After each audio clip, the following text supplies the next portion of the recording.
So Tim, great talk. Who's going to summarise it? Gracie, you go. Summarise your talk, CUPGRA Day 2. So the idea of the talk was to have a discussion between Liz and myself about micronutrients.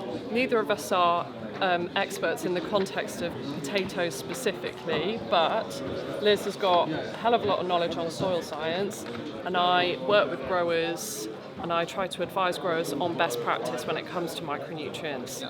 And Dream team.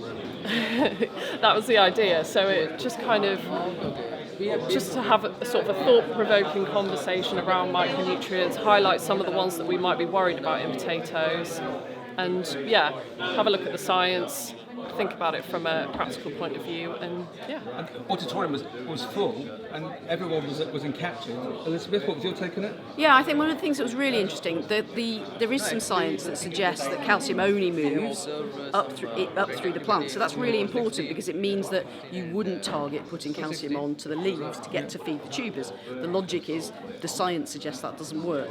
But we were reminded in discussion, so that's also really important, that it's not just about presentation, it's also about the discussion, that actually there isn't only one mechanism, there are a number, and hence it is possible that calcium might bind, and we think about the vitamin D mechanism in our own body, and actually be remobilised. We think that's probably early on in the process, not late on. So if you spotted a problem, you probably couldn't fix things like that, but you can just make sure the calcium nutrition of the plant is right. That's about getting soils, roots, and then management really working together. And that's going to be true for all of our micronutrients. But every one of them is annoying and difficult.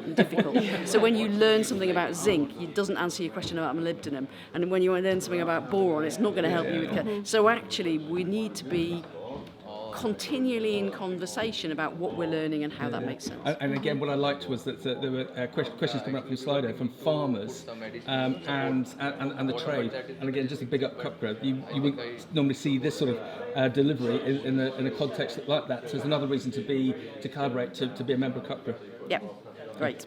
Thank you, Max. Thank you very much. Thank you.